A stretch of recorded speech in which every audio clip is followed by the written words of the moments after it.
Pernah gak sih kalian ngebayangin kalau ada seseorang yang hidupnya sudah diyakini bahwa dia itu sangatlah rapuh, bahkan divonis mati muda? Bahkan yang lebih parahnya lagi, gadis muda ini dipercayai tidak akan bisa berjalan seumur hidup, bahkan merasakan jatuh cinta dan menjalani kehidupan yang normal. Namun, yang menyedihkan lagi adalah orang yang memberikan kepercayaan hal seperti itu kepada gadis muda ini berasal dari orang yang membawanya lahir ke dunia ini. Kasus ini merupakan kasus yang menggemparkan di Amerika pada tahun 2015 dan kasus ini pun diangkat menjadi sebuah film. Hai, apa kabar kalian semua? Semoga kalian semua dalam keadaan berbahagia dan juga sehat ya. Sebelum kita masuk ke cerita menegangkan hari ini, jangan lupa untuk dibantu diklik subscribe dan nyalakan lonceng notifikasinya. Sekarang, mari kita kupas di cerita hari ini.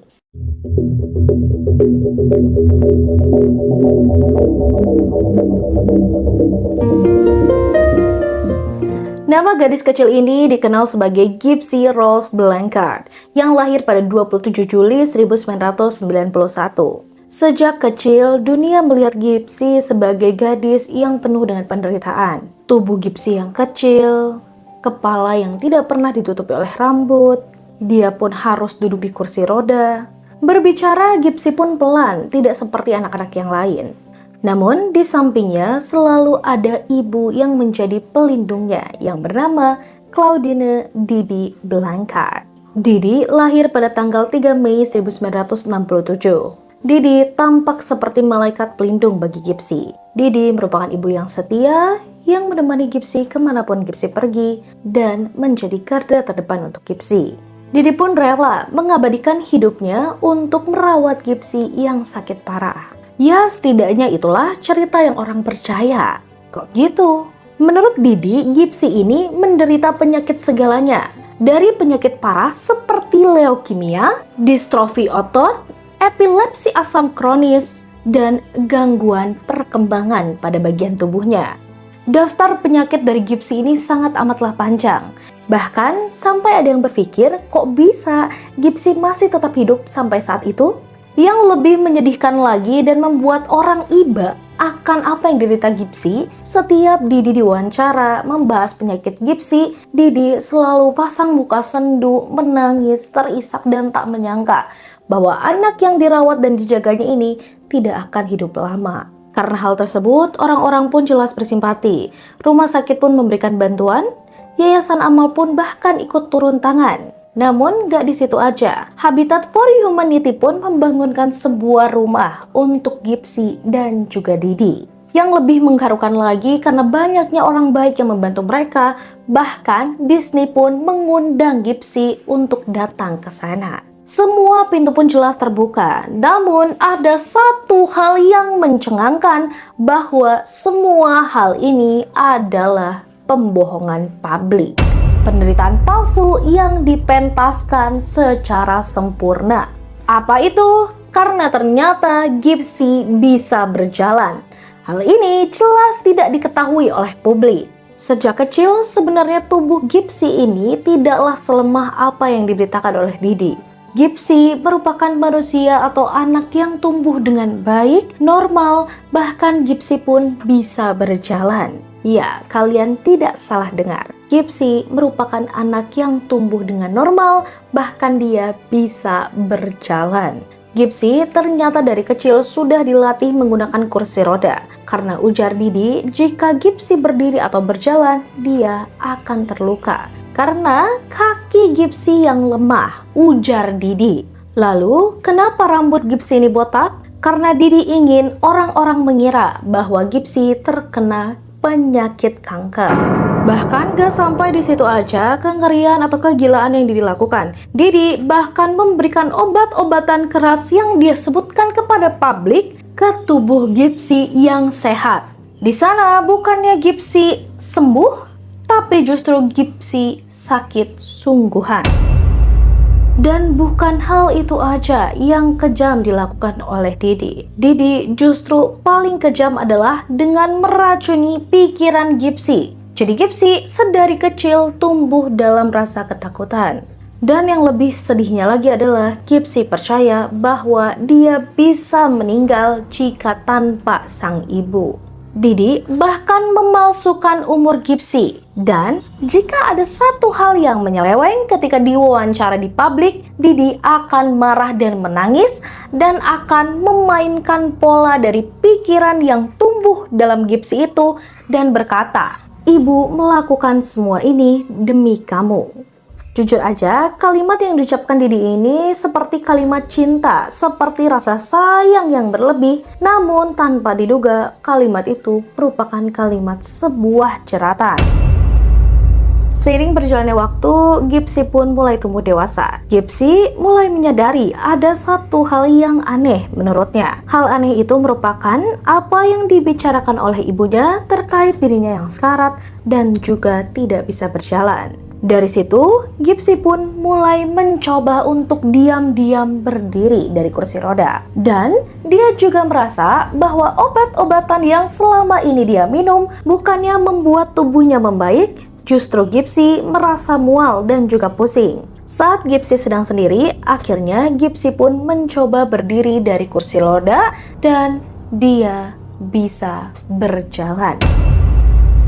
Bayangin sama kalian, Gypsy yang percaya tubuhnya atau dirinya lemah dari waktu dia kecil, bahkan dia pun gak berani buat berdiri dari kursi rodanya. Ternyata saat sudah mau dewasa, dia mencoba untuk berdiri, dia pun bisa berdiri dan berjalan. Perasaan sedih campur aduk, merasa dibohongi jelas oleh ibunya, langsung menyelimuti tubuh dan pikiran Gypsy. Gypsy pun mulai yakin bahwa bukan tubuhnya yang sakit, melainkan hidupnya yang sakit dan hancur. Gypsy yang tidak tahu istilah dari Munchausen Syndrome by proxy yang dialami oleh sang ibu, Didi.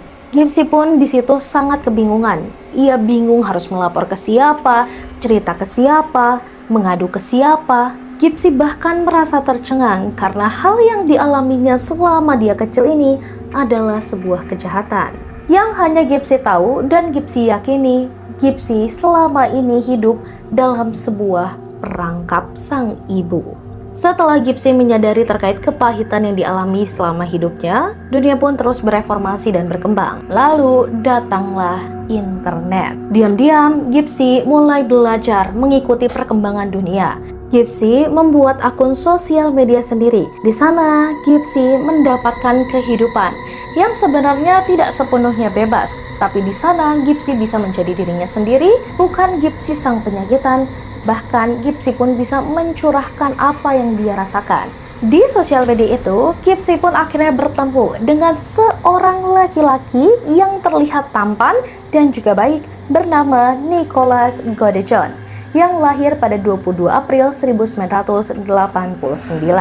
Namun, Nicholas ini juga dikenal sebagai pria yang dengan keterbatasan intelektualnya. Dan juga Nicholas ternyata memiliki gangguan perkembangan dan fantasi dunia yang gelap.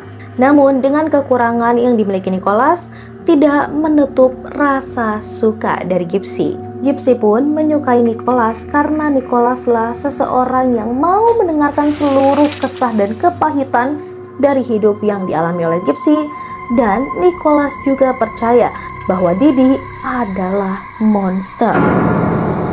Hubungan mereka pun terbilang berkembang cepat, bahkan sangatlah cepat. Mereka juga memiliki fantasi gelap, dan mereka pun sudah merencanakan sebuah pelarian serta sebuah rencana yang gila yang akan menghebohkan negara tersebut.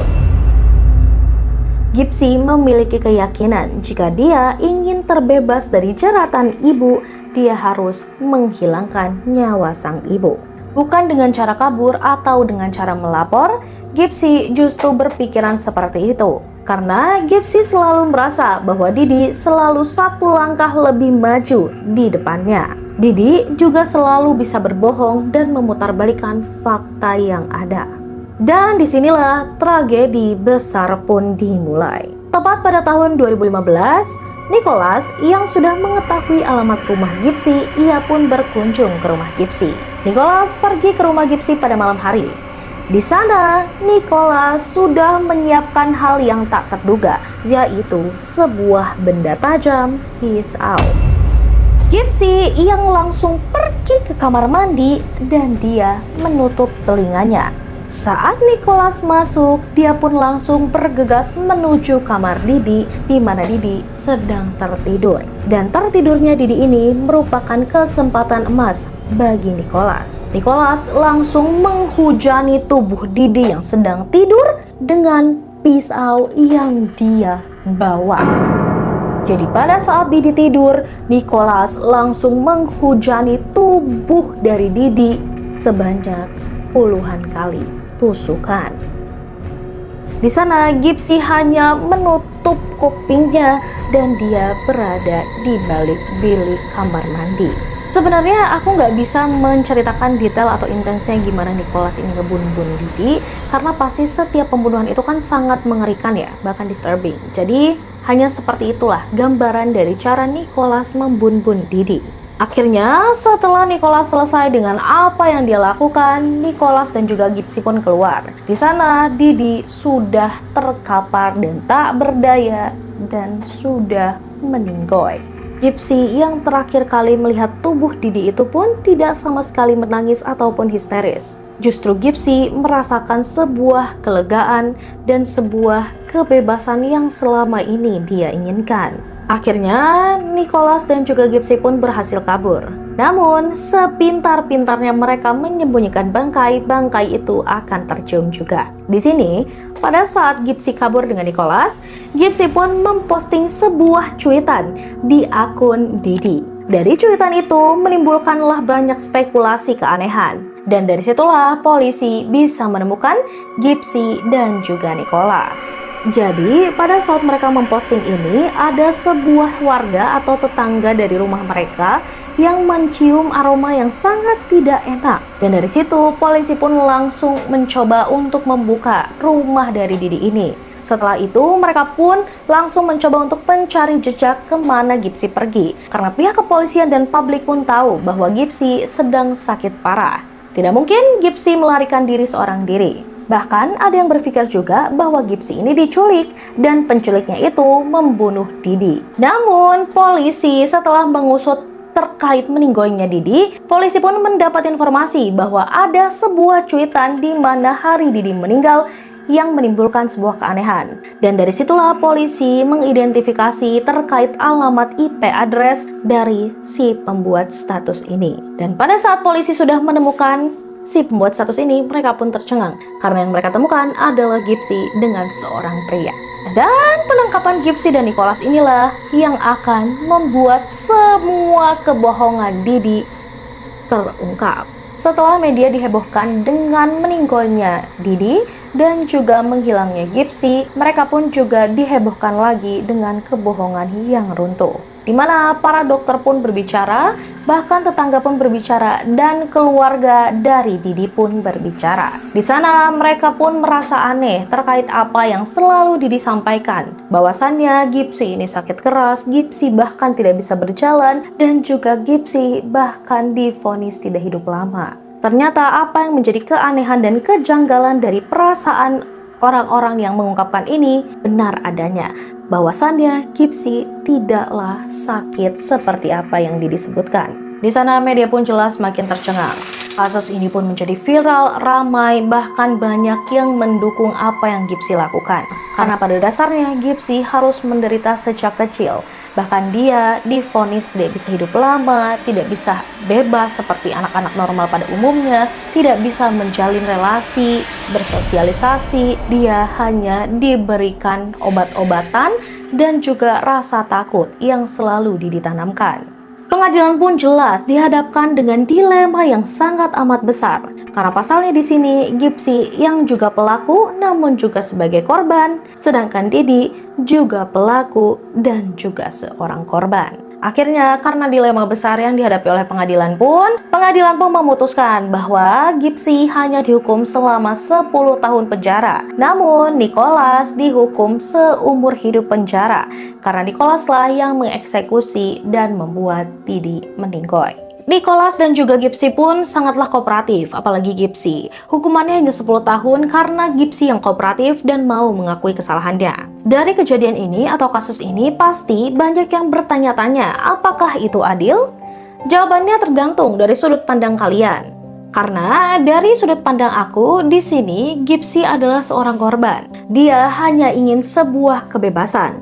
Namun tetap saja apa yang dilakukan Gypsy ini tidaklah benar. Dan ya, jujur aja kasus ini tidak seperti kasus hitam dan putih, di mana banyak dilema yang menghinggap dari kasus ini. Namun saat ini, sekarang ini Gypsy sudah mulai hidup bahagia. Pasalnya Gypsy sudah dibebaskan pada tahun 2023 dengan pembebasan bersyarat. Selama udah kurang lebih 8 tahun lah di 2023 dibebasin itu, Gypsy di penjara. Gypsy pun sudah memulai kehidupannya dengan menikah, dan juga Gypsy banyak diundang di stasiun televisi. Bahkan kisahnya ini pun diangkat menjadi film yang berjudul The Egg. Jika kalian penasaran bagaimana lebih detailnya, kalian bisa nonton film itu. Dan Gypsy pun juga mengungkapkan bahwa apa yang dilakukan ini benar-benar tidak patut untuk dicontoh. Meskipun kehidupannya sangat amatlah menyedihkan, sangat amat dalam ketakutan, tapi Gypsy tetap menyayangi Didi sebagai sang ibu yang mau mengurusnya meskipun dalam ketakutan. Dan dari kasus ini pun kita bisa belajar bahwa tidak semua monster itu terlihat kejam. Beberapa justru terlihat penuh kasih. Dan tidak semua penjahat itu lahir jahat. Mereka justru bisa terbentuk karena penderitaan yang ditahan sangat lama. So, sekarang giliran kalian, gimana? Apa pendapat kalian terkait kasus ini? Apakah Gypsy Rose Blanchard ini memang patut dinyatakan sebagai korban atau dia tetap pelaku? Dan apa yang dilakukan Didi ini sebenarnya menurut kalian baik? Atau memang Didi terobsesi untuk menjalani kehidupan yang enak dengan mengorbankan sang anak? Tulis sebanyak-banyaknya di kolom komentar pendapat kalian semua. Dan kalau kalian juga punya rekomendasi kasus mencengangkan dan mendebarkan dari seluruh dunia yang perlu disuarakan, jangan lupa tulis di kolom komentar. Untuk kalian para pecinta kriminal, jangan lupa diklik subscribe, share, like, dan nyalakan lonceng notifikasinya. Agar apa? Agar kalian tetap aman, waspada, dan terinformasi. Tunggu next kasus mendebarkan, mengerikan, dan membuat bulu kuduk kalian merinding hanya di Kisah Kriminal Nyata.